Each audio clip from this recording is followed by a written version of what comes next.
Good evening, all. Welcome to Ferg's Footy Fanfare, episode 4. I'm with Ned. How are you, mate? Good, thanks, Jay. How are you, mate? Yeah, good. Now, the weather down in Melbourne was really good over the weekend. We got to see some beautiful footy in round 2. Got to see your mob win again. How was that getting down to the MCG on a beautiful Sunday, Arvo? Yeah, it was a lovely day to watch the footy out in the sun. But, I mean, it wasn't much of a game. I think Hawthorn really just tried to sort of nullify a big blowout loss. But all in all, I don't think Richmond really tried to reinvent the wheel or anything. They just went out there with 4 points on their mind, and that's what they did. Obviously, you went to the game Saturday night, Melbourne and St Kilda. How'd you find that one, mate? Must have been a tough pill to swallow. Yeah, I mean, other than the results, and we'll get into that a little bit later on, but it was, it's the first time that I've been back at the footy for over 18 months now, and just the atmosphere, it was really electric. And I think with the total crowd, it's just over 25,000. So I thought that was pretty disappointing given, primetime Saturday night and the significance of the round 2 Spuds match. I thought that a few more people might have been able to get down to it. But even then, it was just good to see live footy and have the pure reactions from the fans and the crowd and all. I thought it was really good, regardless of what the result was at the end of the day. Yeah, so anyway, we should just tuck into it, shouldn't we? Absolutely. So on the Thursday night, it was Carlton and Collingwood got the job done. They never really looked threatened by Carlton. They're, there was a few times where Carlton got back into the contest, but at no stage they really looked like running away with or getting a handy lead. Yeah, you're right there. They sort of came in patches, Carlton, but they never really came to worry. I felt they they're able to pile on 1 or 2 goals, but they weren't able to really pile on that 3 or 4 goals that they really needed. Once Collingwood had a bit of a buffer, it was pretty smooth sailing and pretty safe for Collingwood then. Yeah, there was a period during the third quarter where they put all their energy into catching up, and I think they only managed to score 2 or 3 goals, and you could tell in the start of the last quarter and probably for the rest of the game they were just a bit flat and they'd spent all their tickets.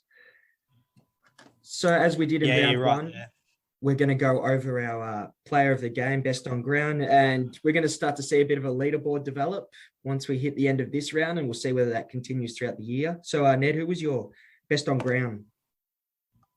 So best on ground for the Collingwood-Carlton game, I had Darcy Moore. I thought he was really solid in defence, and I thought Trent Noble.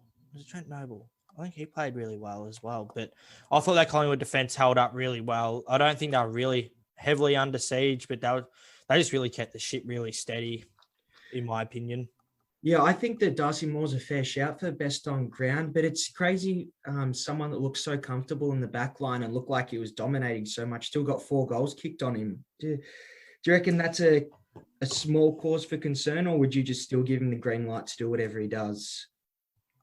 He's the main man in their defence. Obviously someone's going to have a few goals kicked on him. Unfortunately, it was Darcy, but I thought he was still very good out of the back line in generating ball going forward for Collingwood. So I think having 4 goals kicked on you, it's not great, but, someone's going to have goals kicked on him, and unfortunately it was Darcy. Yeah. My best on ground was Taylor Adams. I thought that he was huge, in particular in that second quarter when they started to get their first big lead of the game. He ended up with 29 disposals and 13 clearances. But it's not only that, it's the pressure that he puts on the ball when they don't win the inside contest. And he was huge, getting a few free kicks for in some instances. And I think that was enough for him to get best on ground. All right, moving on to the match of probably one of the matches of the round. Yeah, not without its own controversy. I know that I didn't watch it live, but watched the replay. What was your initial thoughts on that controversial holding the ball call? I think it's pretty clear cut that it was holding the ball, in my opinion.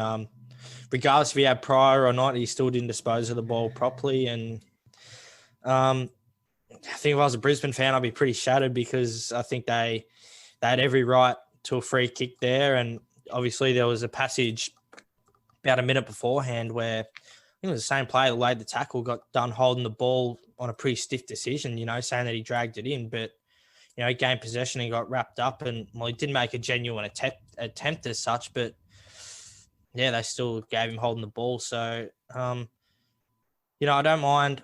I just like to see consistency in umpiring. I think, you have your whistle out for a decision like that, but you put your whistle away in a decision like the Blixarves one, I think was pretty disappointing. Yeah, absolutely. With my best on ground, I went with Joel Selwood. He had 27 touches and 2 goals, and one of those goals was also brought to quite a controversial umpiring decision where Guthrie seemed to have passed him the ball more than handballed it, just let go of it out of the tackle and gave it to him. But other than that, to have 8 clearances as well, given the nerves that Geelong would have had going into that game, it was a real captain's performance. And, he stood up and was able to get the job done and give them a 1 win, 1 loss, as opposed to an 0-2, which leaves Brisbane in quite a daunting position, but we'll get to that later. Who was your best on ground? So I had Isaac Smith. He had 26 disposals, 20 kicks, 6 handballs. But he did kick, realistically the goal that won him the game, which, he was there when the whips were cracking and also going at 70%. I think, pretty good second outing for him for Geelong, and that's why I gave him the best on ground. He sort of exceeded expectations for mine in a way. I thought he was just going to be there as a little bit of a role player, someone just to run the lines, but he was, really, really solid for him when he's, you're picking up numbers like that. Yeah, spot on. A recruit that's just there to play a role. I think Geelong would be very happy with that. That's it. And even with Higgins' output throughout the week, I don't think that they'd be overly concerned about what he was doing, although in the same sentence, they probably want a little bit more out of him. But still, to have 20 disposals, only 190 metres game, which they probably would have wanted a bit more up, but it set a few goals up as well. So that'd be key to have him up forward, an aging body, have him up forward at times and really dishing out some goals there. Yeah, spot on. The early Saturday game, Sydney got the job done over Adelaide. Did you watch this one, and your best on ground? So I just watched the highlights. It was good to see Buddy Franklin back out there. He snagged 3 himself. He looks really fit as well. Just going by what I saw in the highlights, I know there was obviously talks around Buddy last time he was playing that he was probably a bit oversized, but he looks really fit, and he does look slim. I think that's really it's very promising for Swan supporters, especially with all these new young players coming through. To have someone like Buddy in your team and really looking at probably his fittest that he's looked in, I'd nearly say 5 years, is really good signs. Best on ground, I'm sort of going to go against, the grain. I thought Taylor Walker was spectacular. I mean, it's pretty hard not to get best on ground when you kick 6 goals. Yeah, absolutely. I've gone Tex as well. To kick 6 goals, 3, but not only that, to have 3 of his goals kicked from holding the ball decisions, just to show how much forward pressure that he's been able to put on in the first 2 weeks as well. So he'd be really happy with that, and so would his team. And just to show the stark contrast of form between 2021 and 2020. So in his first 2 games, he's kicked 11 goals. All of last year, he kicked 15. Yeah, so he's at this rate, he'll be past it next week. Absolutely. So, and I think they're playing the Gold Coast, which is, the rate that Adelaide have been playing in Adelaide as well, you'd nearly give him a sniff, and there's a good chance he'll be able to, kick another bag. Yeah, and I think it's a huge to have someone with such experience and so many games under the belt to really rise and step up, especially with Adelaide who have such a young list. I think it's something like 10 players under 10 games played. So for one of their experience, especially up forward, to be doing what he's doing at the moment, puts them in good stead to continue to develop at a steady pace.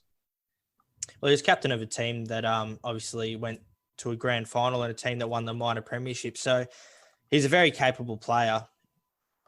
Yeah, for sure. So then we had, this game was in Adelaide, Port Adelaide v Essendon. The beginning of it was looking like a very, very dangerous game for Essendon. Looked like it could have been a big old scoreline, but they seemed to settle down somewhat. And what looked like could have been a 100-point thrashing was 54 points. And with a I think, few, sorry, you yeah, I go. think it was still a dangerous day for Essendon though. A few injuries, you With the don't really want injuries, to go. absolutely. Yeah, that's huge. Yeah, I listened to it on the radio driving, and mostly the first and second quarters I listened to. I didn't pay attention much to that, but it was just an onslaught in that first quarter. Just listening to it, you're wondering where Essendon's first score was going to come from, and I think Hmm. Port put the first 5 goals on them. That's correct. Yeah. So, yeah, this Port team's very dangerous, but where does this leave the Bombers? I mean, yeah, going over there to play Port is no easy, it's not an easy task, but they were just demolished.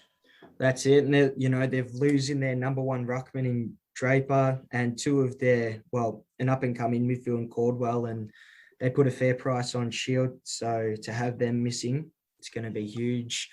And yeah, the same that you could ask with, the likes of Brisbane, they might struggle in the next few weeks. You think that Essendon are really going to struggle to pick up a win in the next 5 or 6 weeks? Yeah, so I had Butters best on ground. He was just here, there, and everywhere. But there were a lot of Port players that were. But for mine, he was one that stood out the most. Just listening to it, and just heard Butters' name pop up so frequently. Yeah, you're spot on with that. I also had Butters. He ended up with 36 disposals at 86% efficiency and 1 goal. And it just goes to highlight that draft class. I think it was the 2018. He was part of the Walsh, Smith, Rosie, Dersma, all those. So it's really starting to become a crazy draft class. And I think that was always going to be the case. But now you're just starting to see each of those players continue to rise in their potential and their overall skill level. Yeah, well, moving on, unfortunately, to your game. Yeah, I mean, it was really, like St Kilda looked the goods in the first couple of quarters. Melbourne got off to a fast start, and then St Kilda put the foot down and got 3 goals ahead. And I think that in the 3 aspects that you can really look at a football game, you can look at skill level. And I thought that St Kilda were really poor, and I thought that Melbourne were really good. In terms of who wanted it more, I thought that after the second quarter, St Kilda were really poor and Melbourne were really good. You could tell that Melbourne wanted it a lot more. And I think that Melbourne were better coached on the night and had better game plans and skill sets. When St Kilda got 3 goals up ahead, Melbourne put a man back for St Kilda to play slow, and they kept a man back even when they were 5 goals in front. So they really were able to nullify St Kilda's ball movement. And my best on ground was Clayton Oliver, and it could have easily have been Max Gawn as well, considering the absolute dominance that he had in the ruck. But Oliver was really able to reap the rewards of that and ended up having 35 touches, I think it was, but 21 of those being contested possessions, and that was 7 more than the next best. Yeah, so I went with the next best, Christian Petracca, 30 disposals, 63% of his ball was in the offensive half, which I think is really positive. We say that he's going to be he's had the potential to be a really elite player. And I think that's where you need your elite players. He had a lot of the ball around the center, but a lot of it forward of center, and nearly 700 meters gained is very handy as well. Just those long penetrating kicks, obviously out of the middle. That's the thing. And he's kicked 3 points as well. So if all of a sudden that turns into 2 goals, one, that ends up being a phenomenal game and, a lights out performance. But I was really impressed with Melbourne and their skills and their game plan as well. And I think they managed to keep that up. I think that they will definitely make finals, and I think they could be really pressing to win a final or 2 as well. Yeah, and also another thing about Petracca, he was involved in nearly a quarter of all their scores. So, wow. And they had a lot of scores. They kicked a lot of points as well. In all honesty, it probably should have been about a 6-goal win to them. The 12 goals, 19, yeah. Yeah.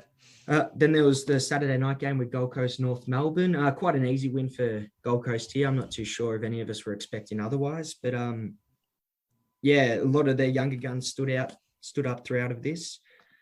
best on ground?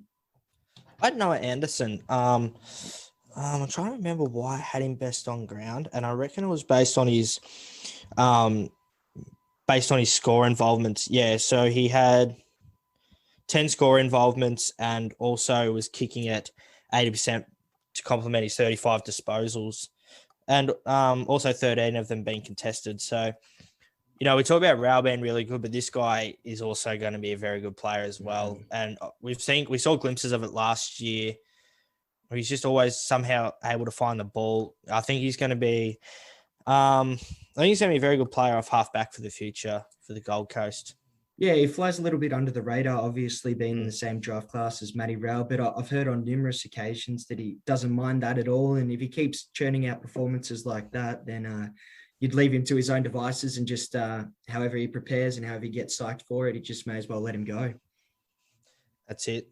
Better fly under the radar. Yeah, my best on ground was Took Miller, actually. So he had 31 disposals and 8 tackles. I wouldn't say he's always a formidable presence, but he shows glimpses. So I think that's what Stewie Dew and the Gold Coast would be really hoping, is that he can turn out these performances a bit more consistently than he's currently doing, because he is capable of it. And we've seen in years gone by, there was a bit of a price tag put on him before he re-signed. He'll be hoping that he can put out displays like that far more often. Yeah, absolutely.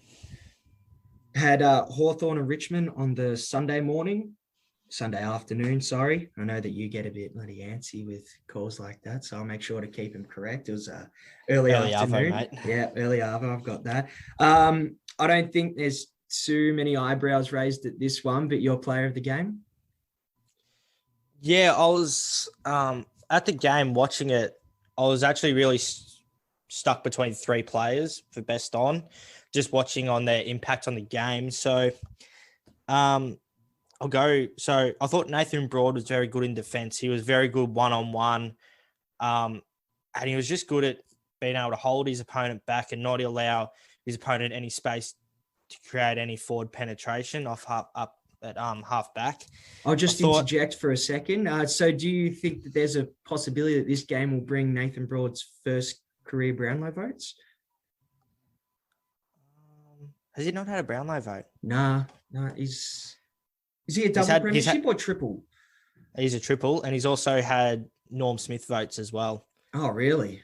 No, he had Norm Smith. He had Norm Smith votes last year because Lee Matthews thought that he was Jaden Short. Oh, that's right. And I think he may have also got one in 17 or 19 from memory. But just confirm that. But yeah, you continue. I did think Dion Prestia was very good as well, but he doesn't hit the scoreboard enough to really make you stand out and go, wow, he's playing well. But it's pretty obvious that Dustin Martin was best on ground, in my opinion. He could have easily ended up with 3 or 4 goals. I think he had 2 score assists and about 11 score involvements, plus to complement his 29 disposals. And yeah, really, no one was really laying a hand on him, when he was moving down through the middle. And yeah, the clearance work from Richmond was sensational.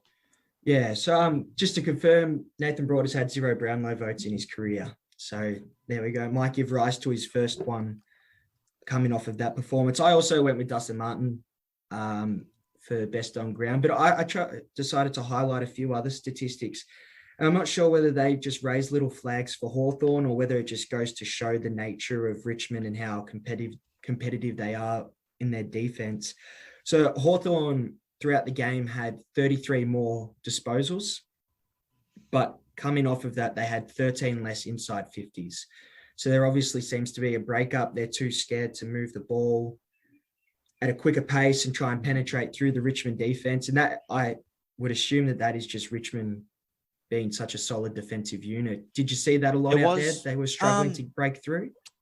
There was times where Hawthorn had the player out the back, out the back all on his own in the 50, despite having the ball in the wing. No one was really daring enough to try and just smash the ball long in and see what happens. I think, based on that, Richmond is so good at that team defense where someone knows that where their player is not going to be much of an issue to them. So they roll off and go help out the man that's, going to be contesting for the ball to help provide an extra number. But Hawthorn they were very good at moving the ball out of half back. But yeah, once they started going forward, and I think it was probably a telltale for both sides, realistically, that just going forward, both teams found it hard to hit a target or be able to create a scoring opportunity.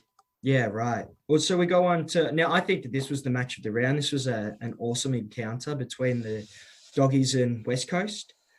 Went down to the last 2 minutes, and my best on ground, Bontempelli, was the one to sink the knife into the heart of West Coast fans. And well, he was just outstanding on Sunday afternoon with 30 touches at 93%. I thought that it's pretty hard to go past him being best on ground.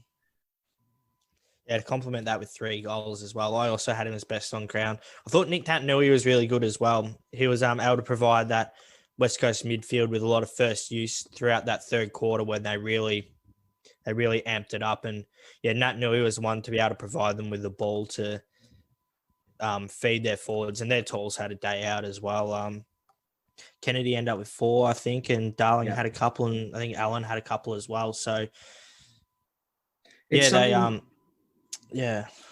something that we're becoming very used to with the Western Bulldogs, how they love to dominate possession and all that. But I just found a really big statistic in that they had over 100 more possessions than West Coast. But not only that, they went at 81% efficiency as opposed to West Coast 71%. So I know that a lot more of Western Bulldogs ball is uncontested and a lot more playing around, but it still shows that if they're going at 81%, when they're taking the game on, they're still being quite clean and efficient with it.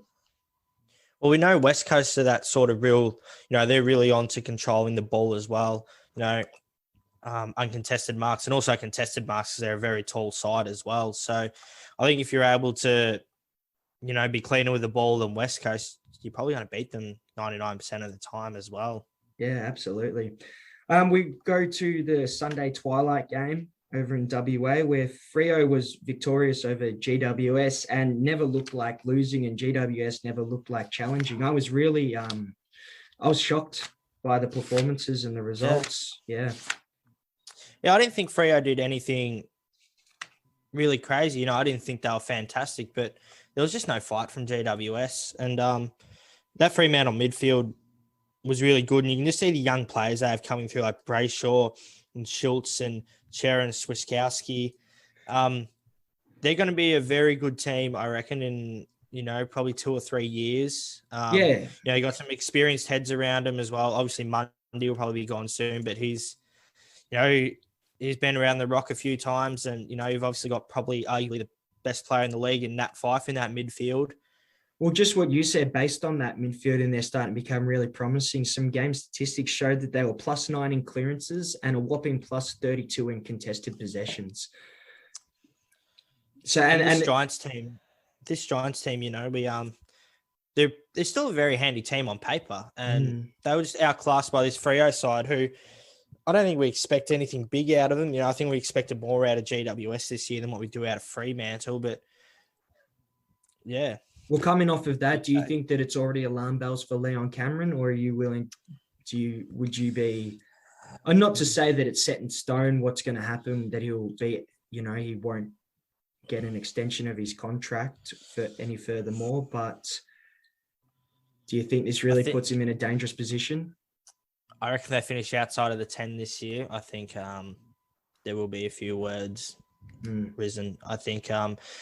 There's really no excuses for this Giants side, unless, injuries and all that, which, can sometimes ruin your season. But they're still a very capable side, this Giants side. I mean, we saw them go into a grand final a few years ago, very undermanned. It's obviously going to be hard for them up forward, having to restructure without Cameron. So, they got to adjust things there. Also, no Heath Shaw in defence anymore, who was really their guy to move the ball out of the defense. So maybe Cameron's job is not so as bad as what I first thought, but I still think that this side is very capable of, pushing for the 8. Yeah. Yeah, I think if you get another half a season where 5 of the performances or what we saw on Sunday, I think he'll be shown the door.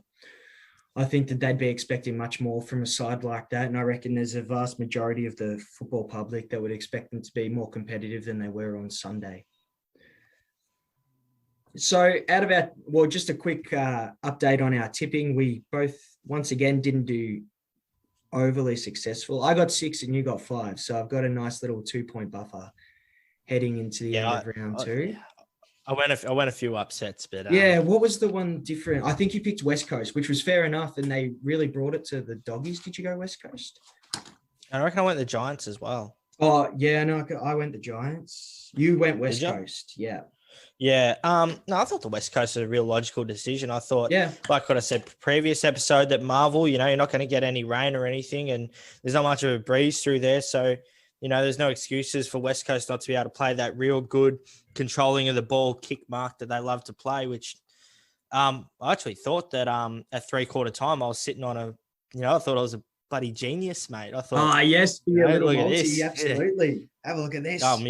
My multi was stuffed on bloody Thursday night, yeah, you had Carlton in it, my bad. Yeah. So, I don't think I'll be tipping Carlton for a while. Did I tip him this week? No, I didn't tip him this week, actually. Yeah, we'll get to that right now. We've got our round 3 tips in. We'll start with tomorrow night's game being Collingwood and Brisbane. And boy, oh boy, wowee, what a game this is going to turn out to be, huh? Yeah, well, obviously the game's supposed to be at the Gabba, but because of the situation in Brisbane, it's been moved to Marvel, which I think does play into Brisbane's hands a little bit, being that it's at Marvel instead of the MCG. Agreed. But I still think Collingwood will get the win. I think just the fact that they'll have a good turnout in the crowd. Obviously, they had a big win realistically last week. And also Brisbane being down a ruckman as well isn't going to help their cause. And I think just the whole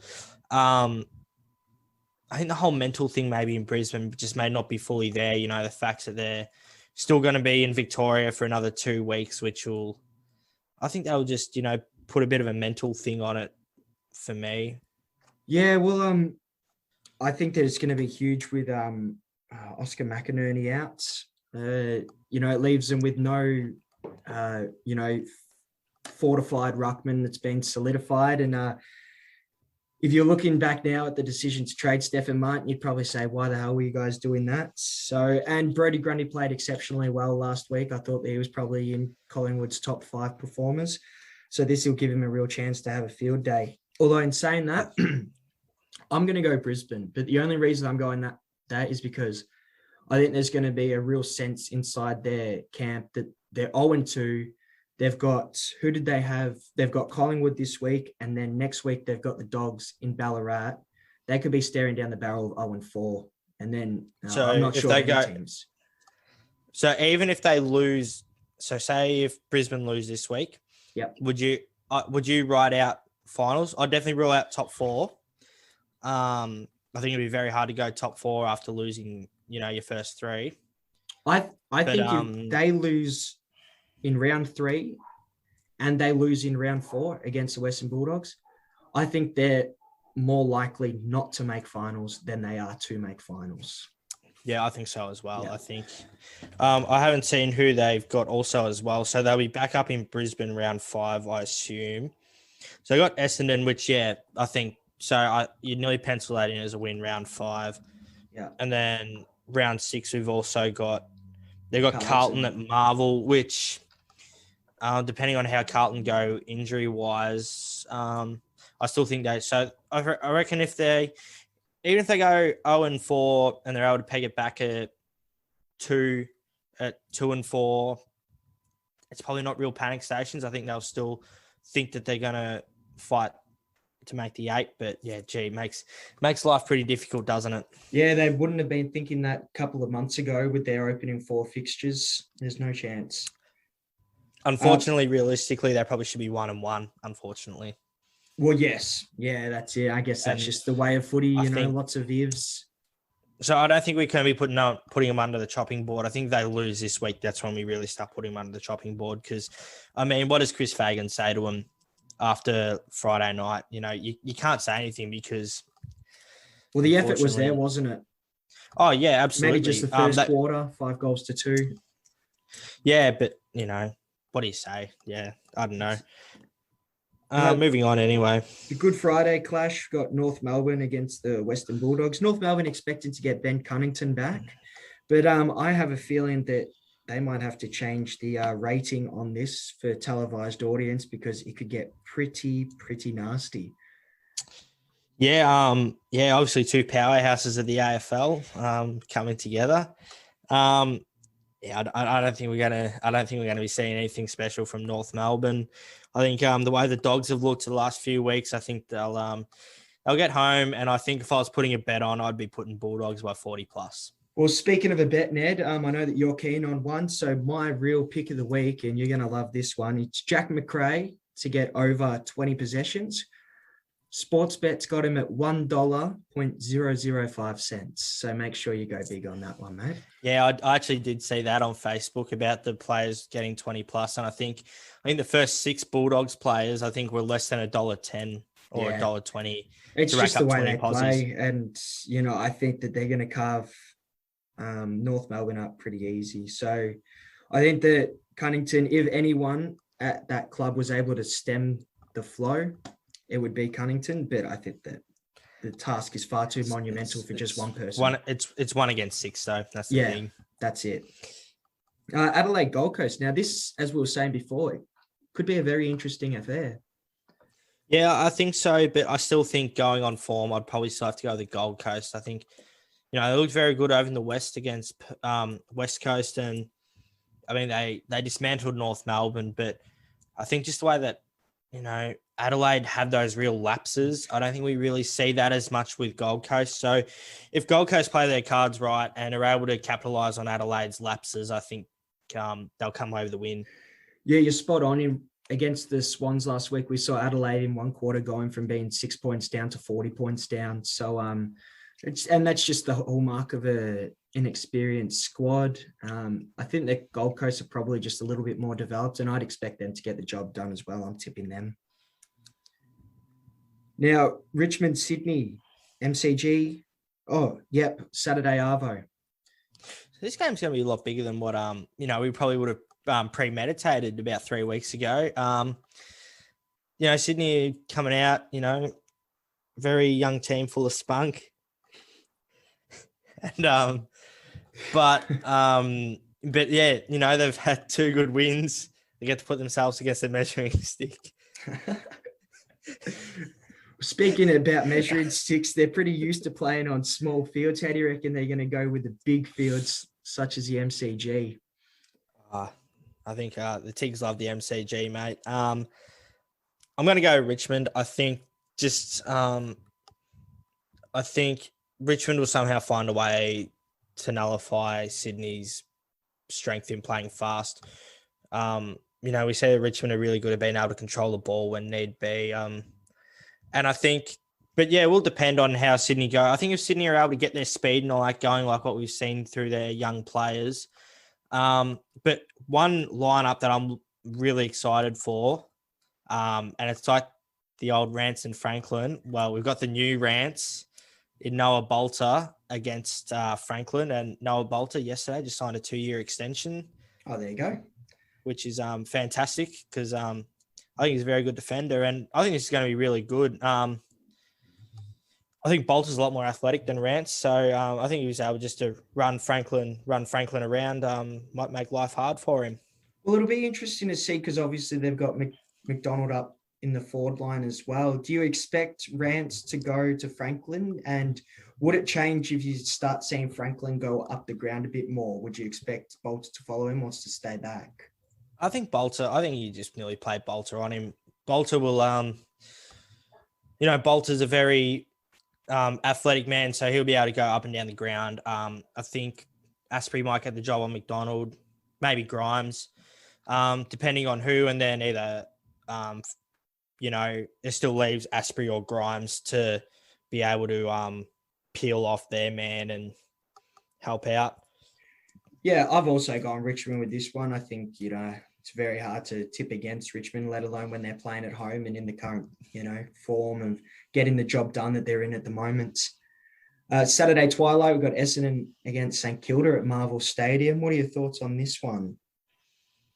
I think St Kilda will win, and I think St Kilda will win very well. Obviously, the injuries to Essendon doesn't help their causes, but I think just the overall football that Essendon have been playing has been pretty atrocious, in my opinion. And I think St Kilda will really want to make amends for what happened last week. And Crouch going to be back or not? Yeah, Crouch will come back in. He's served his suspension. Yeah, so obviously he'll want to make an impact. And yeah, I think St Kilda will win this, and I think they'll win it quite comfortably, in my opinion. Yeah, well, with Brad Crouch coming in, I think that he was someone that was almost desperately needed last week. Just a bit of muscle and dare, just a willingness to put their head down and get the ball in the midfield. I think they missed out on that a fair bit. But also Essendon I believe they've got Stringer coming back in, but I could be wrong on that. So that'll provide them with a little bit of a boost. But at the end of the day, I think he's due to come back in. Yeah. So, but at the end of the day, I think St Kilda should get the job done, and I think they'd want to rebound pretty quickly from what happened last week. So I'm hoping and I'm expecting that it's done in a pretty empathetic fashion. Yeah, so move on to, I reckon this will probably nearly be the match of the round. Spot on. Ding, ding, ding, ding. West Coast want to make amends at home. West Coast over there is one of the hardest challenges, but they're up against probably, and I'm going to say at this point in time, the best team in the competition, Port Adelaide. Port Adelaide are playing really good style of football. The betting lines there's not much in it. Port are slight favourites, but not by much. How do you see this one panning out? Look, you're right, as in Port look like they're the team to beat, but you also said it last week, they haven't had a huge challenge just yet. So, and I was actually, if I was West Coast coming out of last week, I was actually really impressed with how they went. I know that they at times struggled to travel and all that, but I think that they played a really good game and were just beaten by a slightly better team. And considering they had Shuey and Yo out as well, exactly, probably two of their best six players. Yeah. So I think that I can see why it's the slightly unpopular decision, but I'm going to go West Coast, and so for the sole purpose that it's at Optus Stadium. There you go. Yeah, no, I'm not doubting you on that one. I just think, Port would be the more logical decision.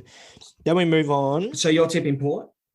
Yeah, I'm tipping Port. I think the way Port are playing at the moment, I think they're going to be very hard to stop. And if Port Adelaide are able to get first use and be able to utilise their run, West Coast obviously being a very big side. I think a few years ago we saw Port Adelaide go over there, and I think it was raining though, but Port Adelaide been, probably a bit more like a 2017 Richmond side that was very short and just able to, just control ground ball and just have the ball on the ground, and they were able to, I think they demolished West Coast. Oh, so right. I think Port will go in the same mentality. If they're able to keep the ball on the ground, they still do have a few good tools as well, Port. So if they're able to nullify the tools of West Coast and just being able to feed good use to their smalls, their fast smalls, I think they'll get the job done. Then we move on to Carlton Fremantle. Yeah, so you're right. So there's bit of speculation throughout the weeks that Cripps is injured, and if it was the preseason, he'd be spending 4 to 6 weeks out. I just wanted to get your take on that. If that is the case, why wouldn't they give him time off now? Of course, Carlton's going to struggle without him, but maybe you get to round 8 and Carlton's 2-6 or something like that. And then that way you've got a fully fit Cripps that's able to give it a real crack in the, halfway back end of the season. I think just a realistic answer is they can't afford it. Well, I don't think they can afford Cripps playing the way that he's playing at the moment. It's not. I really think so as well. Fault. He looks very slow. Yes, he does look very slow. But I think Carlton must think that 70% Cripps is better than 100% some other bloke they've got. Yeah. So Carlton actually very well backed in this game. Really? I'm going to go against the grain. I think Fremantle will win based on last week's performance. I thought, and obviously no Fife, but Fife didn't have much of an impact either. So I think Fremantle will win. I think they show good signs to their midfield against the Giants. Realistically, without Fife didn't really set the world on fire. So I think Freo for mine. Yeah, well, I'm also going to go Freo, mainly part to the due that Cripps is playing with a clipped wing. And then you've also got Jack Martin and Zach Fisher out for 6 weeks as well. So when they're playing their best footy, they're pretty important players for that Carlton squad. So I think that Freo will be able to get the job done. I think that first round performance against Melbourne was a bit more of an outlier. I think that we're going to become fairly well known to the consistent style of play that they showed in round 2. Yeah, 100%. And moving on to Sunday twilight in Canberra, we got the Giants playing the Demons. Demons are well backed, and I think rightfully so after the weekend. Yeah, they just look like a team that's firing on all cylinders at the moment. And there's always been a lot of talk about their connection in between the midfield and the forward line, but they seem to have worked out those kinks, at least for the short term, and that could just be bolstered by the return of Ben Brown within the next 6 weeks or so. But at the moment, they're playing far better footy than GWS, and even though it's away in Canberra, it's too hard to go past them. Yeah, I think you got to look like Melbourne. They were good against Freo. They didn't do anything special. I think they were really good against St Kilda. Yeah, I agree. I think they were able to capitalize on weakness as well. I think they were able to just capitalize on their other teams being not so good. And which is what I thought Fremantle were able to do against GWS. And if GWS don't come out firing, then I think Melbourne will win. But I think Melbourne will win anyway. I think Melbourne are looking good. I'm not saying looking 2018 good. Yeah. But they're building in the right way. Agreed. So then we've got our Easter Monday clash that's become obligatory now, and that's Geelong v Hawthorn. Do you see Hawthorn as an outside smoky, or you think Geelong will get the job done? I think Geelong will get the job done. I can't see Hawthorn doing anything to stop Geelong, in my opinion. Obviously with Danger and Rowan out will be pretty big for Geelong, but I just don't think there's enough flair or enough spunk in that Hawthorn team to get them over the line. Yeah, totally agree. There's it's believed that Duncan might be coming in, so that's definitely no bad replacement at all when Gary Rowan's coming out. And there's also a whisper that Wingard will be all right to play on Monday as well. Regardless of that I think that Geelong will win, and I'm not too sure they'll do it comfortably because these games always tend to be pretty close ones. And I think even a couple of years back, Hawthorn got the job done on them, or that might have been at a later visit in the year. But they end up certainly being close affairs. So, and I think Geelong will win. I'm guessing about 3 goals. Yeah, I think if anyone's going to be able to do something, it'll be Alistair Clarkson, realistically. But yeah, I still don't see Hawthorn getting up.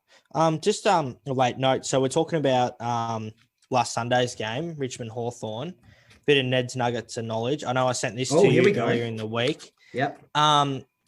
So Sunday's game between Richmond and Hawthorn, 548 days since Richmond played a game with a red Sherrin. That's crazy. And that game being the 2019 grand final. There you go. I mean, it's pretty unbelievable. I mean, I know a lot of that had to do with COVID, playing games on weeknights and all that, but still, when you're a good team and you play exciting football, you get the good time slots, and that's not necessarily during the day. It's always nighttime footy. Yeah, that's right. And I think Richmond have a sting. We got next Friday night against Port, but yeah, so we've got a couple of strings of red ball games, and I am a fan of us playing in the daytime, except for when I can't go. Any final words? I just want to get your opinion quickly on so obviously we saw Nat Fyfe rubbed out. Yeah.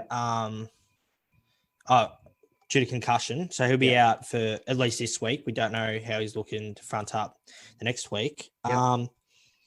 So we saw Dangerfield get rubbed out for his hit on Kelly. So Kelly didn't suffer a bad concussion as such. It was his broken nose that was the issue, I think. I believe that he was also concussed. He was also concussed, but it wasn't concussion. Yeah, it was a mild one, but his broken nose is the main issue. So Pfeiffer's had a bad concussion. He's gonna he's going to need his 12 days recovery.